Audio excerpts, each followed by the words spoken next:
Welcome to the Hurdle Podcast. Got something very special for you guys. First one of the year, first one doing it. College football, MSU football's over. So we got to give you something. And that's going to be college basketball. I know we're a little late to the game right now for MSU and NCAA. I guess FBS. Yeah. But we're just going to go over, we're going to start with the Cats. They just got a big win tonight against Northern Arizona. We'll kind of go over the leaders and stats for the Cats, kind of give you a rundown of the team and record-wise. And then after that, we'll give you the top 25, just like we did college football. Talk about a few shakeups like Auburn. I didn't realize Auburn was number 2 behind Gonzaga, which you could argue could be flip-flopped. But we'll get into that. So let's start the Cats. Big win tonight against Northern Arizona, I believe by 5. Yep, by 5. Yeah, the Cats are just kind of rolling right now. 13-5, second in the Big Sky. That's always a good sign to see because I think we're more of a football school than anything, but basketball's really turning it up right now for sure. Yeah, definitely. Bishop tonight against Northern Arizona had a great game, went 11 for 12 from the line, 26 points, 6 assists, and he plays 33 minutes a night for this team. So he's only sitting out about 3.5 minutes a half. So he's the superstar guard on this team. And then they pair that with a great big man too. And Belo, he also gets his fair share of minutes every game. He's the leading scorer on this team with 13-6 a night, 6 boards, dominant rim protector, even at 6'9", which isn't an incredible height at the center position. He's built like a power forward, really, yeah. But he is very dominant down low. But he can get up too. Like his athletic ability is fairly underrated. And really they play all around great basketball. I haven't been able to watch a ton of it just because everyone's been focused on football. And we were on winter break when a lot of home games were. Yeah. So we're gonna get a streak of home games coming up. We're gonna get much more detailed into this analysis. But I know Battle off the bench, even though it says he's only been averaging 5.1, he's had some huge games as of late, especially in like the past 2 weeks or so. He had 16 the other night, come off the bench, and he's just a guy that comes in and just gets buckets. That's like his big role on this team, is just to score the rock. Patterson, the guard, straight sniper. That's his big role. He shoots threes at an incredible rate. I believe he's pretty tall too, for his size at guard. Plays shooting guard. He's 6'8". As a freshman. So huge potential there. He's wet from 3. Very good with the long ball. Huge potential there as a 3-level scorer, all the way across the board. And when you have a scoring threat like that, that's hard to guard. Just a freshman though, so he's developing. He's developing at a great rate right now. So honestly, the team looks really good. 13-5. They're second in the Big Sky. Yeah, they're only behind with the win tonight against Northern Colorado. That puts they played Northern Arizona. That puts them at second, just behind Weber State and University of Northern Colorado for the Big Sky right now. So if the Cats can contend the Big Sky, it'd be so sick for that deep run in the playoffs for football, and then a Big Sky basketball championship, because then the Cats are in the tournament, which would be very interesting, very fun to watch, because this team they're all around just great at scoring, and defensively they're very disciplined. They move the ball around quite a bit. I know when we went to they played North Dakota State precursor, but they won that game very handily by 19, and it was a dominating game because we weren't great from 3 that night, but all around we were getting in the paint, we were getting to the line. Defensively held them to 49 in that game. This team is just all around dangerous. They can be very dangerous. Their next game will be at Portland State on Saturday. So that'll be an interesting game. Portland State's not the greatest team in the Big Sky right now. They are 2-4 in conference play, 4-10 overall. But anyone can give a team struggles any day of the week. But really, these Cats losses aren't like, of the 5. You lose in overtime to Pac-12 Colorado by 4 to start the year. Mm-hmm. You kind of get smacked in the mouth by South Dakota State. Then you only lose by 3 at New Mexico, which is a Mountain West school. And then you lose to Northern Colorado in overtime by 2, and you lose to Weber by 10, which is the only one that is concerning, since Weber's right up at the top of the conference. Yep. that you lose by 10 to them. But outside that, really dominant. Otherwise, yeah, I think this Cats team is going to be very fun to watch coming down the stretch. They're going to have a couple more home games, like Bailey said. So we're definitely going to go out to those. I might be working a few of them, but I think these Cats are pretty well built and well coached to make a run in the Big Sky championship. Maybe even make the tournament. Yeah, absolutely. I mean, when you look at this team, what I love about it is the balance that they have scoring the ball. They have 8 different leading scorers during a game all season, 8 different guys. So it's not just the same guy trying to put up 30 every night for your team. It's multiple guys doing it on the offensive end, night in and night out. Like we said with Belo, him being the leading scorer and his ability to play defense. And they just move the ball so well. I love how they move the ball. They run great in the pick and roll when you have a guy like Belo, and they have guards that can really work off with that, and they can kick out to the 3 with guys like Battle and Patterson. So I just really like how this offense is forming. After starting 1-3, they really bounced back, went 8-1 in their next 9 games. I think they're on a 4-game win streak. Yeah, they're on a 4-game win streak. They went 12-2 since starting 1-3. So they've shown an ability to bounce back, be aggressive. Offensively, they're really on a roll right now. Their game against Southern Utah did get postponed, so that'll be made up eventually. Mm-hmm. But they get Portland State coming up, who just lost to Montana by 2, I believe, tonight. Just barely. Actually got to watch a little bit of that game. Oh, they have it on in the dining hall? ESPN Plus. Oh, very nice. Yeah, I got to watch a little bit of that. And Montana struggled a little bit against them. So Portland State, even though they're 4-10 now, they battled well against Montana. So that'll be a tough game, which we beat Montana by 7. So at home. Yeah, at home. But yeah, this team's shaping up really well. Definitely can make a push to the Big Sky, and maybe make the tournament. That'd be great for us. I mean, SCS championship and make the tournament. There you go. Absolutely. Yeah, next Cats home game, 27th against Eastern. So that should be an interesting game. Eastern, also known more as a football school, but their basketball team isn't bad at all. And then it's kind of a road stretch, not a lot of home games. And then you get a lot of these home games back to back and back to back. So no excuse not to go to a Cats game if you're in the Bozeman area. I think they're a very interesting and fun team to watch. Like Bailey said, offensively, they're very dimensional both ways. They can get in the paint and score, but once you're in the paint, if they start doubling, like a lot of teams have, kicking out to the wings and get perimeter shots up, and really defensively too, they shut down a lot of teams. They cause a lot of steals. They get quite a few blocks, and they're very up. Like they move the ball quick. They're very up tempo.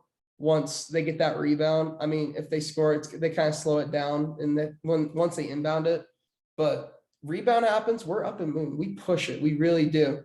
Anyway, enough of Cats basketball. Let's get to the AP top 25. So Gonzaga at 1, Auburn at 2, Arizona at 3, Purdue at 4, Baylor at 5, previously number 1, lost back-to-back unranked opponent games at home. Was Iowa State and Oklahoma State, I think? I think so. Oklahoma State was definitely one. Duke at 6, Kansas at 7, Wisconsin at 8, UCLA at 9, just squeaked out a win over 8-10 Utah. That's interesting to note. Number 10, Houston, Villanova's 11, Kentucky 12, LSU is at 13, Michigan State at 14, Iowa State at 15, USC falls from 5 to 16 after a loss to Oregon, I believe, right? Oregon and unranked Stanford. Yeah, so USC basketball kind of falling off after starting 14-0. Illinois at 17, Texas Tech at 18, Ohio State at 19, Xavier at 20, Providence at 21, Loyola Chicago, our favorites, at 22, Texas at 23, Tennessee at 24, and Connecticut at 25. I think a lot of the big stories are a lot of these teams have been ranked very high, and a lot of them at 1 just fall apart, it seems like. I mean, there's teams that are catching their hot streak right now, like we were talking before we even came on. Miami and Oregon are really starting to hit their strides, and that could be doomed for these teams that have them in their conference, like in the ACC and the Pac-12. But yeah, I mean, I'm just looking at this top 10. Wisconsin moves up, UCLA drops back. Duke's always that good. Baylor's always good. Purdue's always good. Arizona's always good. I think the real shocker is obviously the Auburn. After I believe they lost their first game, right? Their third game. So they start the year 2-1. They've won 14 straight. They're at number 2. Again, not really known as a basketball school, but that's interesting to see an Auburn team at number 2. I think Auburn, a couple of years ago, ever since Bruce Pearl's really gotten there, has established a program. Bruce Brown, a couple of years ago, if I remember correctly, they went deep in the tournament. I think Elite 8, Sweet 16, somewhere around there. And Bruce Pearl, after a little bit of a down year last year, COVID, all that crap, really had a bounce back year this year. He's coaching his butt off up there, and they play super physical and they get out and run. They're a scary team to watch out for. I think they're probably the 1 seed. If you win 14 in a row, I think you kind of got to be the 1 seed. And especially when you look at, they play in the SEC. Yeah. With Gonzaga playing on the West Coast, which they really don't get a ton of competition outside of like BYU, really. They beat by 40, I think, the other last time they played. Not much competition out there for Gonzaga. Yeah, I just strength schedule. I think almost all signs point to Auburn. They even had more first place votes in this. Gonzaga could have just squeaked them out. I think Auburn will eventually be the one because Gonzaga didn't have a convincing win. They won by 20 against San Fran tonight, but San Fran's no powerhouse team. Going down the list here, for Purdue, just lost to unranked Indiana. Indiana does have a stud kid in Trace Jackson Davis, I believe, plays power forward for them. He was a preseason first team All-American before the year even started. He's playing like a first team All-American right now. Even though they're unranked, when you have a stud player like that, you always are on upset watch. So they'll probably move up here pretty soon, maybe even be ranked or close to it. Like you said, Bill, with the back-to-back losses. They're still a very good team. They're very well built, but they just had a tough 2-game stretch at home that they just couldn't get really anything going. Yeah, and huge shout it's Scott Drew, I believe, their head coach, keeping the momentum from last year's dominant wins in the Elite 8, Final Four, and especially the championship. How they handled Gonzaga was very impressive. But yeah, just keeping the ball rolling. They'll climb back up to 1 eventually, probably by the end of the year, at least close to it. Yeah, I would say, because a lot of these teams ahead of them, like Arizona, does play in a tough conference in the Pac-12. They always lose maybe a couple in the Pac-12. Same with Purdue in the Big Ten. Auburn in the SEC. Didn't you say their loss wasn't to Bama, was it? Or was it? No, LSU's was, sorry. I think LSU's was, yeah. And then Gonzaga, again, they play in the West Coast Conference. So really being a Big 12 school in basketball, yeah, they're going to probably most likely move up at some point, maybe back to 1 like you said. But, they'll move up. By the end of the year, they will be higher than 5, I think. Yeah, I agree. And we did skip over Gonzaga a little bit. West Coast Conference, but their 2 losses are to, I believe, very good teams. Alabama's unranked right now, but they just beat number 13 LSU, or 15, I think they said 13 LSU, and they had, I think, college basketball game of the year so far against Duke, and that right off game, the start, right off the rip, after dominating what was number 2 UCLA, beating them by 25 basically the whole game. Having to play a back-to-back against, at that time, number 7 Duke, now number 6 Duke. It's hard to beat a Coach K team every year, especially when he gets guys like Banchero on his squad. Speaking of Duke, tough loss to FSU recently, unranked FSU. So many upsets this year. We're not even at March yet. Come on. And it seems like every year, really, Duke, when they play Florida State, is tested a lot. I remember the year Grayson Allen was there, I think his last year. They got kind of throttled by Florida State. Florida State had a loaded roster that year. But still, it's just every team has their weird kryptonite. And I feel like for Duke, it's Florida State almost every year. Yeah. It just seems like, I don't know, that's just my opinion. But yeah, I agree. For a guy, you're going to be able to tell. I don't know a ton about college basketball, but the stuff I do know, it's kind of obvious, but it's the little things that I remember from random, good players. Cause I liked Grayson Allen at Duke. I don't like him as much anymore, but I liked him at Duke. Yeah. You talk about that Florida State team too. They're very well coached, and Leonard Hamilton. And that team was stacked. Dwayne Bacon, Jonathan Isaac. And there's one more dude I'm missing. He played small forward for him. But that team was loaded defensively. Like, those are some defensive superstars. They didn't get up down a run. Florida State isn't as prolific this year, even though they beat Duke. No one really thought they really had a chance coming into that game. So like you said, I mean, it's kind of a weird little kryptonite thing. And Duke just lost to Miami too. So those are two very interesting losses for Duke. Kind of like two in-conference losses too, which is really uncharacteristic of a Coach K team. Kansas, I think, at 7.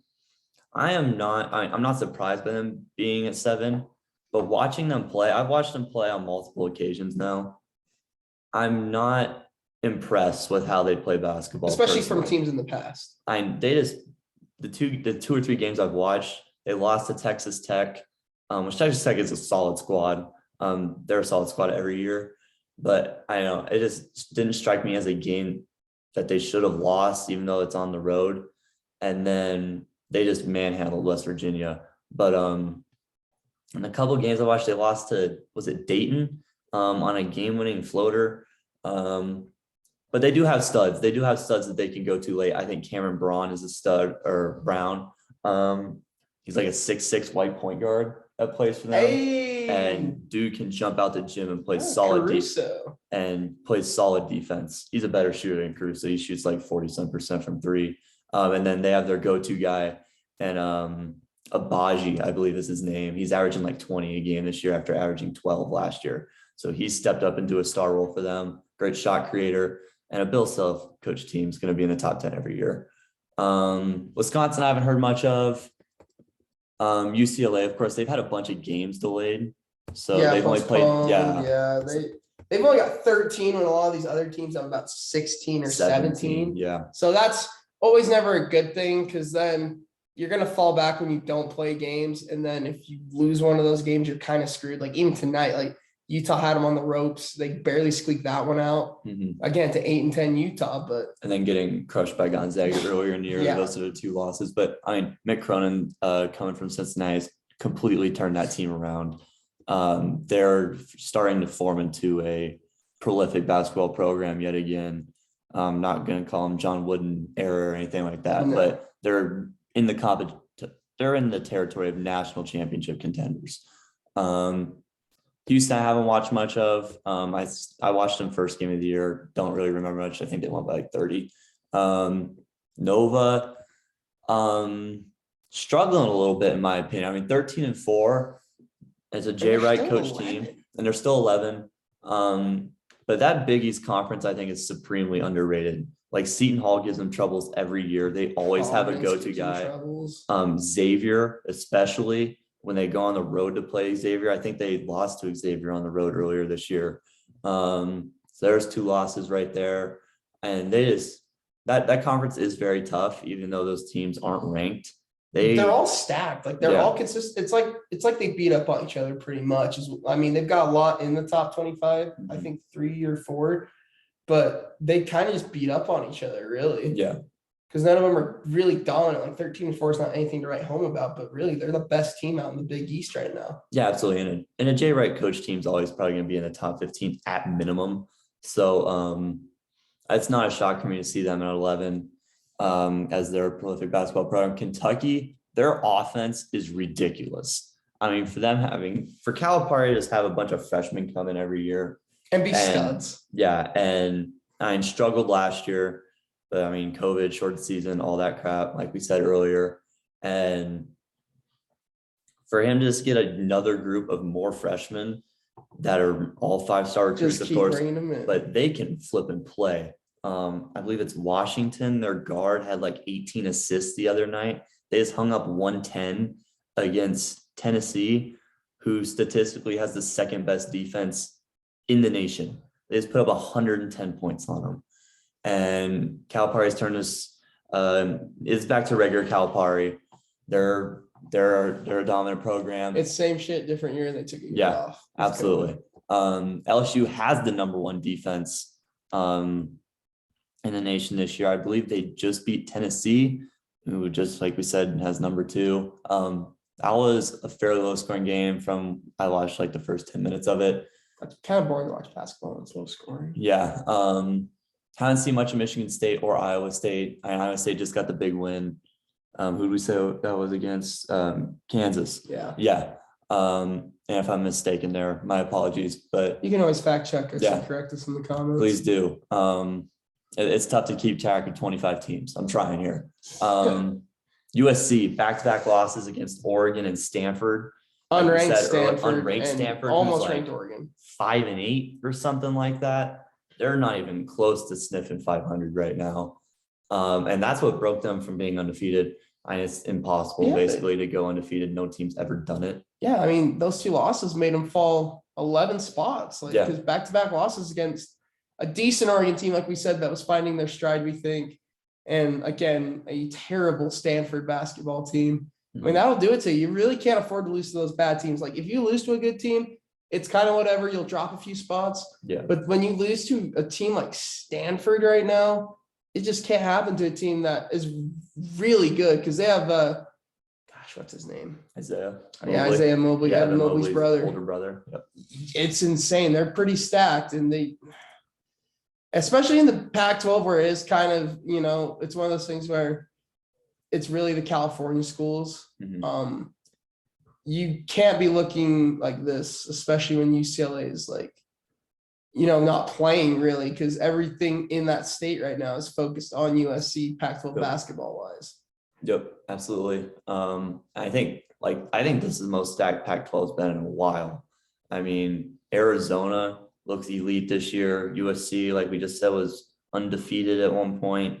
And they can always vie for a title. They made a deep run with Evan Mobley last year, who's playing like a stud in the NBA right now, probably my rookie of the year. UCLA's good. Yeah, UCLA is very good. Oregon's now making a push, like we said, just a few minutes ago. Moving on, 17 Illinois. They got Coburn. They just got a big win. I can't remember against who too. That made them jump up 8 spots. Texas Tech has my guy, Kevin O'Banner from Oral Roberts last year when they made that run. Honestly, I truly believe that they would have been competing with Baylor in that game. I don't think they would have beat Baylor if they would have made the Final Four. Sucks that they lost the way they did in the tournament last year. But Texas Tech has a solid squad this year. Yeah, Illinois went double overtime against Purdue. Yeah, double overtime against Purdue. But that's they right. did not win. And yeah, we said Purdue lost to Indiana. Yeah. So yeah, Purdue's probably they played Illinois played Arizona and only lost by 4.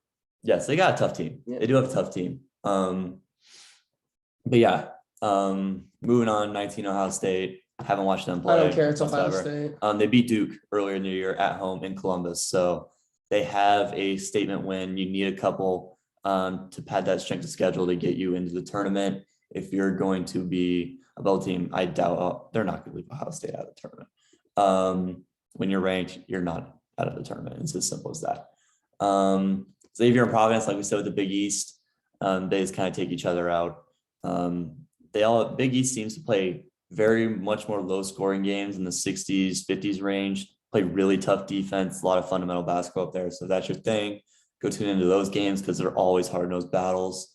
Loyola Chicago, really honestly, they've made their name through the tournament. And I think this is really one of the first teams that I've seen do that in a while. That's the fun part about like college sports, like especially basketball at the tournament, because you see these teams like an Oral Roberts, like a Loyola Chicago that frankly no one knows. UMBC, frankly no one knows. And ever since they've made tournament runs, like that's all you can really think about when you think of underdog schools. And so much so Loyola's always ranked, it seems like. Yeah, and with that success in the tournament, they've turned it into a much more consistent program now where they're actually starting to get recruits. And I see huge steps for Loyola Chicago here in these past 5 years because of their consistency in the tournaments and their ability to win big games, even though they don't play in a great conference. Texas 13-4. They were ranked like 5 to start the year, if I'm not mistaken. No more Shaka Smart. He's coaching at Marquette now, which they just beat. God, I watched the game too, and now I can't remember. They beat a ranked team. And then Tennessee, like I said, second best defense. Just got 110 put up on them by Kentucky, but they're still very solid. They got a European kid that came over that can really shoot. He's shooting like 45% from three this year. And then UConn at 25, whatever. Honestly, I think Alabama's in the running. They got a kid by JD Davison, excuse me. Freshman, 5-star recruit, has like a 42-inch vert, and can shoot the three. He's made a couple of huge plays, and they have a very all-around great guard or backcourt, pairing him with Javon Quinterly, who came back for his, I believe, junior year. And then, like we said, with Miami and Oregon, getting a couple of huge wins, starting to really rack them up. Who they beat? I watched the Seton Hall game. Is the one I watched. Watched the Seton Hall game. And they beat them by 1. That's right. And they also beat Providence by they crushed 32. Providence. Yeah, I like Shaka Smart as a head coach. Ever since that VCU team made a run to the Final Four in 2013, if I'm not mistaken. I'm really pushing my boundaries of college basketball knowledge, somewhere around there.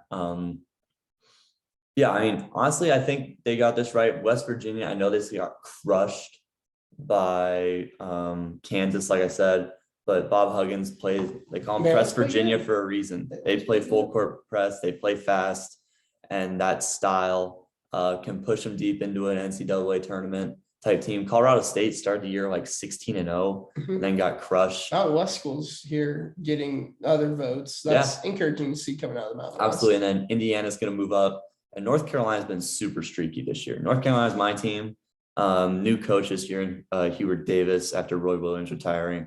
So I wasn't expecting too much this year, even though they're still going to get great recruits. Caleb Love coming in this year, and Bayco coming back. Armando, him coming back. He's been absolutely ridiculous. He averaged like 30 and 20 in the 3 games last week that they played, or 22 and 20. 20 boards a game. Ridiculous. He won ACC Player of the Week either 1 or 2 weeks ago, from what I saw. But I mean, they beat a ranked team, then they'll lose to a team that they should have no business losing to. So I think it's just Davis trying to form his program right now. Give them time. They'll be a force yet again, I think. That's a lot of these teams that, like, you get these older coaches, like you look at Duke, they might in the future need to kind of rebuild like North Carolina is right now. Yeah. Once Coach K's gone. But I mean, yeah, it's kind of like what you said. Didn't expect a ton out of North Carolina this year, but I mean, they're still going to make the tournament because it's North Carolina. Didn't make it last year. And neither did Duke or Kentucky. First time that's happened. Good old Uncle COVID will do that to you, I guess. But I mean, under normal circumstances, those 3 are always in, and they always make runs. It doesn't matter where they're seated. Yep. Because I would not want to be a team playing like in North Carolina unless that's like a 6-11 matchup. Yeah, 6-11, absolutely not. Because they have the experience. That's what a lot of these college teams, that's what they kind of thrive off of. Like we were saying with Loyola Chicago, like their success is building them into a program now. And when you have that momentum, when you have that experience, especially an experienced group, it can be vital down the stretch when you play a lot of these young teams like a Gonzaga right now. Yeah. With no Suggs. Absolutely. Yeah, I think that's really all I got. I stretched my college basketball knowledge as far as I could. I love college basketball. When it hits March, I'll really get into it. As I'm sure we both will. Yeah, because we both love filling brackets out. I love filling brackets. Yeah, that's my favorite part of the year, is doing the research and all that kind of crap. Well, it's not crap, but it's a lot of fun for me. Picking upsets and all that. It's the best time of the year to be a sports fan. When you get 30-some basketball games in a weekend, can't ask for anything better. Bliss, pure bliss. Yeah. And I might go watch a couple games. So we'll see how that goes if it's during spring break. But yeah, that's gonna wrap it up for this episode. Want to get college basketball one out? We'll probably do this maybe once a week now. We'll probably rotate this one with the NBA one. As I'm now coming up with this. Yeah, we'll probably rotate this with the NBA one, update you on MSU basketball and how they're doing in their Big Sky run. That's going to do it for this episode. Follow us on Instagram at Hurdle Podcast, HRDL Podcast. If you want to listen to just the audio version of this, head on over to Spotify and or Anchor, type in Hurdle Sports to the search bar, go down to podcast, should be the first one that comes up. Mine and Logan's name is on it. If you can't see it, and that's going to do it for this episode. I'm Bailey. That's Logan. We're out. Peace, guys. Peace, guys. Have a great day.